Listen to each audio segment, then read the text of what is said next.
This video is going to be in, I guess, memory of Michael Jackson. Um, but I'm going to talk about a bomb at the end of it because I feel like a lot of things have been happening, a lot of things, ain't been going so good. So I'm going to talk about it this morning, and hopefully my camera won't break down and I get my point across. But the King of Pop was laid to rest, supposedly on his birthday. Then I heard that he didn't get buried till a week after that. So I don't even know. But the man died in June, I want to say, and they just buried him. Seriously. Me and Michael share a birthday. And not only that, we shared a diary, we've shared tears, we've shared so many things without us never having met, because I've been a fan my entire life. I just turned 29. I've been a fan since I could sing Beat It. Okay, so when I was like 10 or 11 years old, I swear to God I was going to marry Michael Jackson. And then as life went on and progressed and everything, I was still a huge fan. I consider myself Michael's number one fan. But come to the realization that I don't like men in that way. So then I couldn't marry the man. But I don't know. My lifelong dream was to meet Michael Jackson, and I didn't get to do that. And when he died, when somebody called me and told me he died, it was my mom, and she was like, "Why didn't you tell me Michael Jackson died?" Like, I'm like the news source for all things Michael. Sometimes things happen. I was at the movies. She called me. I was like, there's no way I could have known it. I've been in the movies for 3 hours, you know. And after I got the phone with her, I literally hung up the phone and put my head down, because that's not something that you expected to hear. People can tell you, everybody dies, and this is true, but consider that he was 50 years old. Um, Nobody in the regular world was aware that the man had health problems. And, so it was a huge shock for somebody to go so young. Um, and for the people that have a problem with him, for the people that are serious haters, major haters, I call them, hey, let it go. Because the man is gone, he's dead.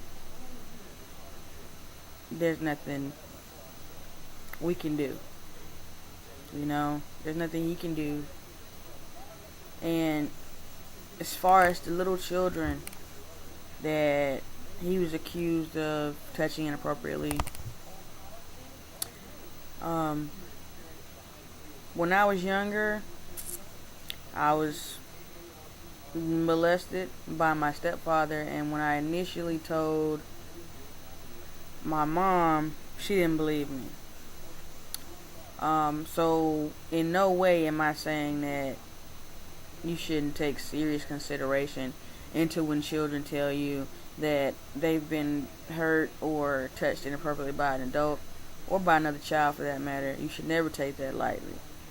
However, as a parent, there's not enough money in the world that you could have given me in place of your freedom. You couldn't give me no millions of dollars and think I'm going to walk around, I'm going to live free, I'm going to breathe every day, I'm going to continue to move on. If anyone, that is including Michael Jackson, had touched one of my children, that's if I had children, because I don't. But if that had happened to one of my children, I'd have killed him. And that's just the bottom line. Because you don't mess with people's children.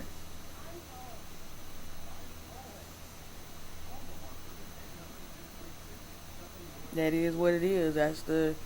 You can't give me no 20 mil and expect me to walk away with you scot free. And that's the reason why I didn't believe the first claim, And the second claim, he got an acquittal. Now, in your life, like Cat Williams said, you need to live for the haters. You know what I'm saying? And when you living for these haters, you need to also recognize that the people that are around you also have haters.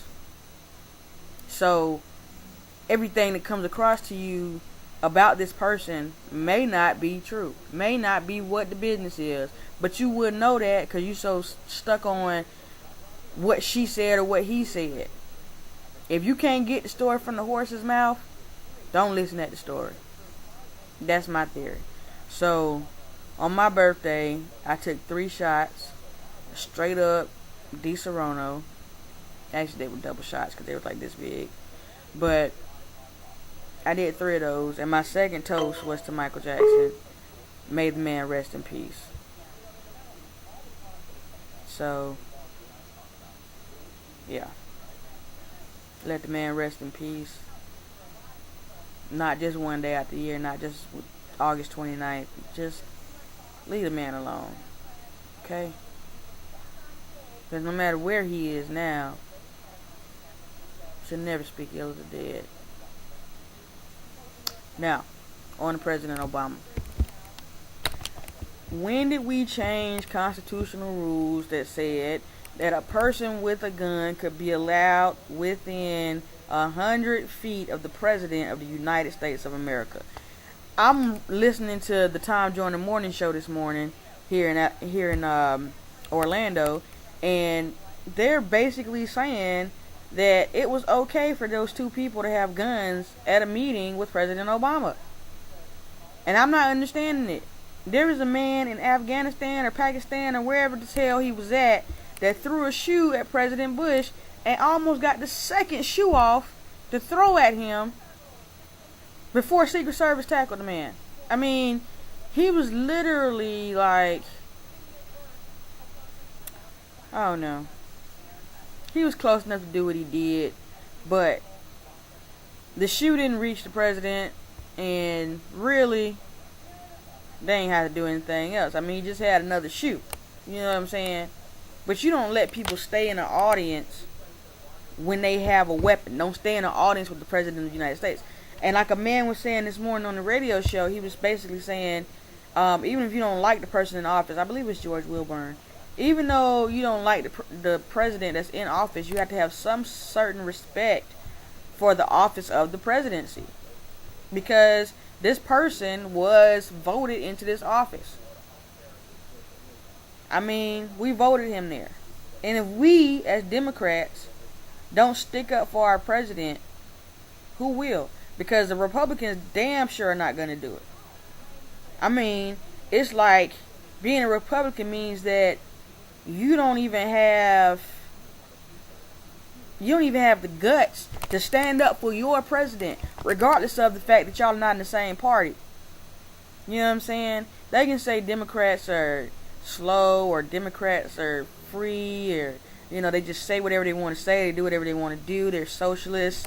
They can say whatever they want to say, but the fact of the matter is, we had respect for every president that was in office, whether or not we liked him, because it was the office of the presidency that mattered, not the person in the office of the presidency. You see what I'm saying? So to all you Republicans out there, especially the ones in Congress and the House, you know, relax. Relax. Because I realize that you have a whole bunch of money, so you don't have to worry about health care. You don't have to worry about your family getting sick and you not being able to provide for them. You don't have to worry about poverty because you're rich. You see what I'm saying? This is why this argument doesn't work. You're a rich person as a Republican. And I mean, I'm not saying there are no poor Republicans, but what I am saying is that the ones that are making all the rules have all this money, and they don't care what happens because it doesn't affect them. The health system doesn't affect them. The economic crisis does not affect them. You see what I'm saying? President Bush is a millionaire. You think he gave a damn about us and the poor people down here? No, he doesn't care.